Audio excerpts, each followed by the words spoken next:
Adam Schefter, ESPN, said yesterday that it was Deebo Samuel who didn't want to get a deal done and that he's the one that sort of put the brakes on things. I'm sorry, that he didn't want to get the deal done. Jeff Darlington had this about 20 minutes ago.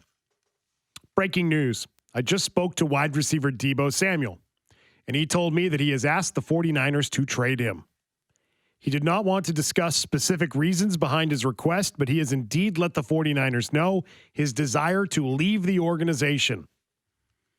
There were some rumors of this last night. His brother was posting on the Facebook page, I believe, or Instagram page of the 49ers. There was plenty floating last night that Deebo could have asked for a trade already, and today he confirms that he did. Deebo Samuel wants out, wants to be on the move, the same way other big-name receivers have moved in the NFL trade market this offseason, including Devontae Adams, one of the best.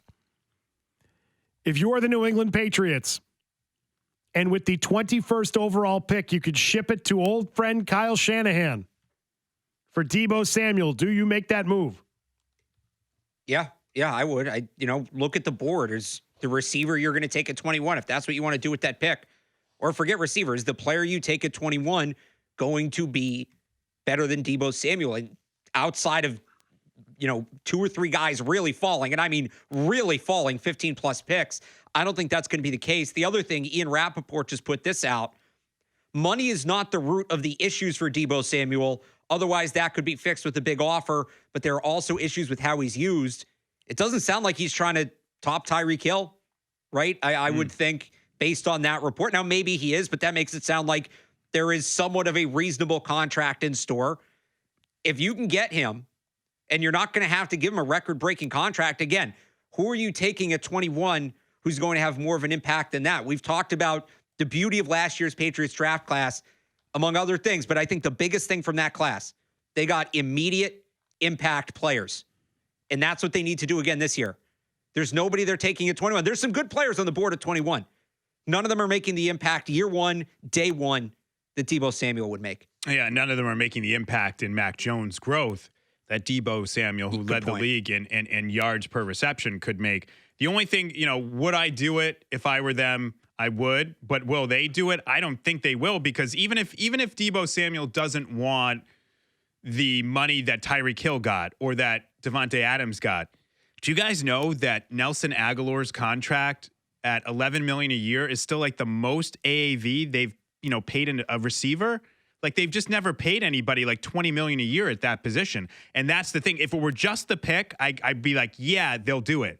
But it's the pick, and now you got to pay this guy, $20 million a year as a wide receiver. And I just don't see Bill doing that. I just don't think he believes in that. I think he believes you build a team from the inside out, and that some of the guys on the outside are sort of fungible. Now, I think the way the league's evolved, I think that theory is really being tested.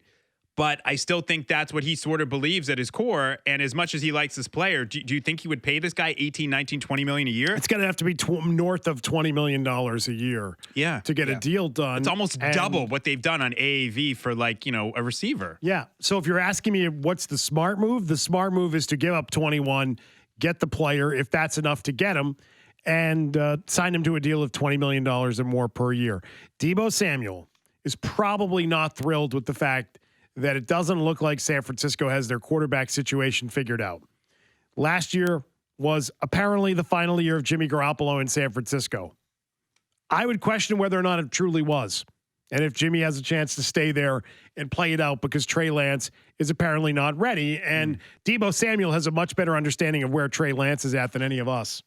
He's out there on the practice field with him every day. He sees when Trey Lance has an opportunity to do something on the practice field. I look at Deebo Samuel and say he would be such a great fit for a number of reasons. He's big, physical, not afraid of taking on hits. There's so much to love about that player. But in addition to that, he was second in the NFL. You said he was number 1 in yards per catch, right? Yes. He was also number 2 in the NFL in yards after the catch, behind only Cooper Kupp.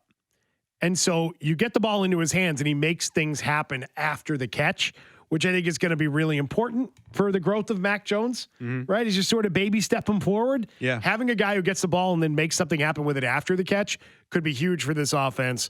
And I think it would be a no-brainer. Do you think any part of this? No-brainer to go get this guy. Do you think any part of this is like he doesn't want to do the running back thing? Yes, So- he carried the ball like 4 times a game last year. Like, F that. He doesn't want to do that. And that's what that Rappaport tweet said, that the That's money what- wasn't the issue. It was the usage. Usage. You would figure that's it. I would add, you talked about they haven't paid receivers this much, and it's a good point. But Matt Groh, who's the new director of player personnel, it's his first year, he was asked about wide receivers and developing wide receivers during his press conference last week. And here he's talking about generally, the question was, do you think teams will be more aggressive going after wide receivers in the draft or affordable wide receivers? So he's talking league-wide, but I thought this was an interesting quote. Wherever teams can get an instant impact player, which is what these wide receivers are in the game today, they're going to do it. You can't just sit around and wait and hope to get one of these guys in the draft.